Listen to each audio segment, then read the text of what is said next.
وضو سے عذاب ہی چمک اٹھتے ہیں۔ ایک حدیث بیان کر کے اپنے موضوع کو آگے چلائیں گے۔ رسول اللہ صلی اللہ علیہ وسلم کی ایک حدیث اس بات کی طرف بھی اشارہ کرتی ہے کہ جہاں جہاں وضو کے پانی کو ہم استعمال کرتے ہیں یا وضو کا پانی جسم کے جن جن اعضاء پہ لگتا ہے، ایک تو آپ کے سامنے رکھا، وہ روشن ہو جائیں گے، سفید ہو جائیں گے۔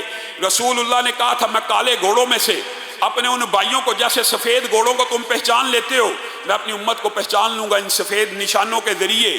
لیکن دوسری حدیث میں آتا ہے یہ جہاں جہاں پانی پڑا وہاں وہاں جنتیوں کو، بندہ مومن کو اور مسلمانوں کو کیا پہنایا جائے گا؟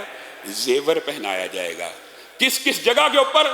یہ جو پانی آج جہاں پہ لگ رہا ہے، تمہارے گناہ تو جڑ رہے ہیں، لیکن ان کا ایک فائدہ یہ ہے کہ آج جو مسلمان مردوں کے اوپر زیورات حرام ہیں، کل قیامت کے دن جن جن اعضاء پہ یہ پانی لگ رہا ہے وہاں وہاں تک مسلمان مردوں کو زیور پہنا دیا جائیں گے، اور ان زیوروں کا اور ان کی آرائش و زیبائش کا یہ ایک مستقل الگ باب ہے۔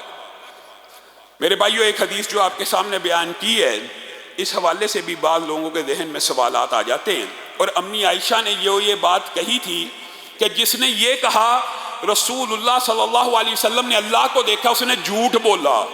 یہ امی عائشہ کا صحیح سند سے قول موجود ہے، اس نے جھوٹ بولا۔ اس قول سے مراد خواب میں دیکھنا نہیں ہے، اس قول سے مراد یہ ہے کہ بعض لوگ جو سمجھتے ہیں کہ رسول اللہ صلی اللہ علیہ وسلم نے معراج کی رات میں اللہ رب العزت کو دو بدو بالمشافہ دیکھا تھا، امی عائشہ اس بات کا رد کر رہی ہیں۔ ورنہ خواب کے اندر اجماع امت ہے کہ رسول اللہ صلی اللہ علیہ وسلم نے اللہ رب العزت کا دیدار کیا، اور یہ دیدار نبیوں کا کرنا خواب میں بھی، خواب نبیوں کا کیا ہوتا ہے؟ وحی۔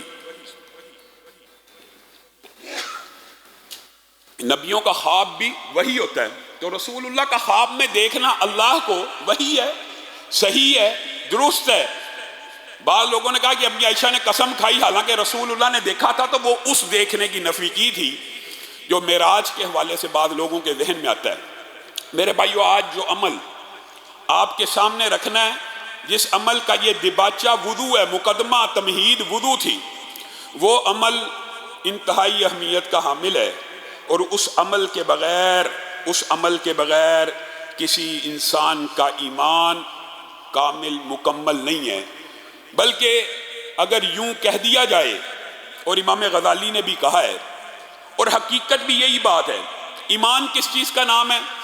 اقرار باللسان کیا کہ اللہ ایک ہے، رسول اللہ آخری رسول ہیں، اس کی تصدیق قلب نے کی، دل نے اس کو سچا جانا، سچا مانا، اللہ پہ ایمان لے کے آیا، رسول اللہ کو نبی مانا۔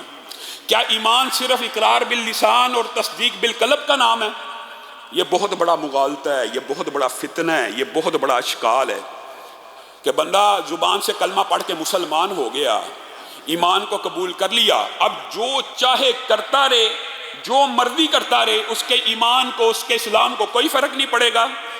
یاد رکھیے گا، یہ کلیہ اور فلسفہ آج ذہن نشین کر لیجئے کہ ایمان کے بغیر، جیسے ہمارا عقیدہ ہے، ایمان کے بغیر کوئی عمل قیامت کے دن فائدہ نہیں پہنچائے گا۔ ہاں، دنیا میں کافر لوگ ایمان کے بغیر جو عمل کرتے ہیں، اللہ تعالیٰ ان دنیا میں ان کو اس کے بدلے میں رزق دیتا ہے، عزت دیتا ہے، مقام دیتا ہے، شہرت دیتا ہے۔ بعض آیات تو اس بات کے اوپر دلالت کرتی ہیں کہ اگر مومنوں کے دلوں کا اللہ کو خیال نہ ہو تو اللہ کافروں کے گھروں کی سیڑھیاں بھی سونے اور چاندی کی بنا دے۔ یہ دنیا کے اندر ان کو ان کے اعمال کا بدلہ دیا جاتا ہے، لیکن ایمان کے بغیر عمل اللہ کے ہاں قیامت کے دن قابل قبول نہیں ہے۔ ہمارا یہ عقیدہ ہے کہ ان الدین عند اللہ الاسلام، اللہ کے ہاں دین صرف اسلام ہے، اس کے علاوہ اب جو بھی ہے اس کا ہباء منصورہ ہو جانے ہیں سارے کے سارے اعمال قیامت کے دن۔ جس طرح یہ ہمارا عقیدہ ہے کہ ایمان کے بغیر عمل قابل قبول قیامت کے دن نہیں ہے، اسی طرح ہمارا یہ بھی عقیدہ ہونا چاہیے اور ہے، اور یہی منہج سلف ہے اور یہی درست عقیدہ ہے کہ عمل کے بغیر بھی ایمان مکمل نہیں ہوتا۔ ایمان کے بغیر اگر عمل قابل قبول نہیں ہے تو عمل کے بغیر بھی اللہ کے ہاں ایمان قابل قبول نہیں ہے۔ یہ آپ کو کسی نے مغالطہ ڈالا ہوا ہے کہ عمل کرنا نہیں ہے، اعمال کرنے نہیں ہے، صرف زبان سے لا الہ الا اللہ کا اقرار کر لیا اور عمل نہ کیا، اور ان اعمال میں سے سب سے پہلا عمل یا ایھا الذین آمنوا ارکعوا واسجدوا واعبدوا، اللہ کہہ رہا ہے سورۃ حج آیت نمبر 77۔ کسی کو اشکال ہے جا کے اٹھائے قرآن تفسیر پڑھ لے۔ اے ایمان والو، عمل کی ابتدا کہاں سے کرنی ہے؟ نماز سے۔ یہ سورۃ حج آیت نمبر 77، عمل کی ابتدا اسلام میں کہاں سے ہونی ہے؟ نماز سے۔ پہلے رکوع کا ذکر، پھر سجدے کا، پھر عبادت کا، یعنی عبادت ہے ہی نماز اللہ کے ہاں، ابتدا ہی یہاں سے ہوتی ہے۔ وَافْعَلُوا الْخَيْرَ، اس کے بعد کوئی نیکی کا عمل کرنا چاہتا کر لے۔ جیسے اللہ نے رسولوں کو حکم دیا تھا، یہ بالکل اس سے مطابقت رکھتی ہوئی آیت ہے۔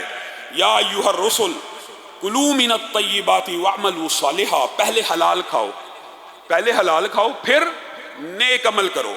اسی طرح ایمان والوں کو مخاطب ہو کے اللہ نے کہا پہلے نماز پڑھو پھر نیک عمل کرو۔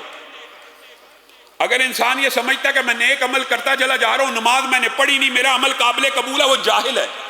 اس کو اسلام کے بارے میں کسی نے مغالطہ ڈال دیا، وسوسہ ڈال دیا۔ میرے بھائیو، یہ باب سخت ہے، اور آپ لوگ علماء سے اور مولویوں سے یہ شکوہ کرتے ہیں، یہ جی اسلام سے متنفر کرتے ہیں۔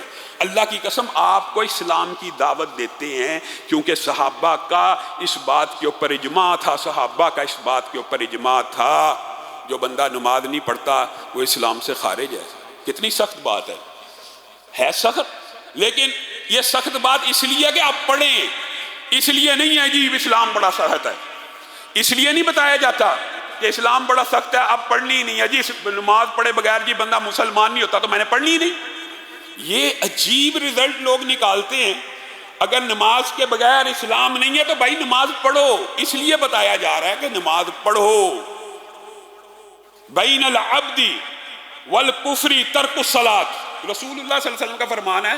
صحابہ کے فتوے کی بات تو بات کی ہے کہ بندے اور کفر کے درمیان فرق کرنے والی چیز یا ایک انسان کو کافر بنانے والی چیز ترک الصلاۃ ہے، نماز کو ترک کر دینا۔ بین العبد والشرک، شرک اور بندے کے مابین جو چیز انسان کو مشرک بنا دیتی ہے وہ کیا ہے؟ نماز ہے۔ وَأَقِيمُوا الصَّلَاةَ وَلَا تَكُونُوا مِنَ الْمُشْرِكِينَ، اللہ کہہ رہا ہے، اللہ کی بھی نہیں ماننی۔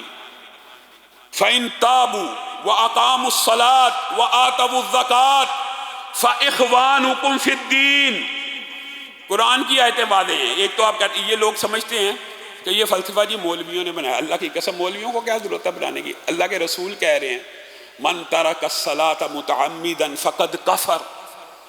یہ مولوی کا فتویٰ ہے کہ جس نے جان بوجھ کر نماز چھوڑی اس نے کفر کر لیا۔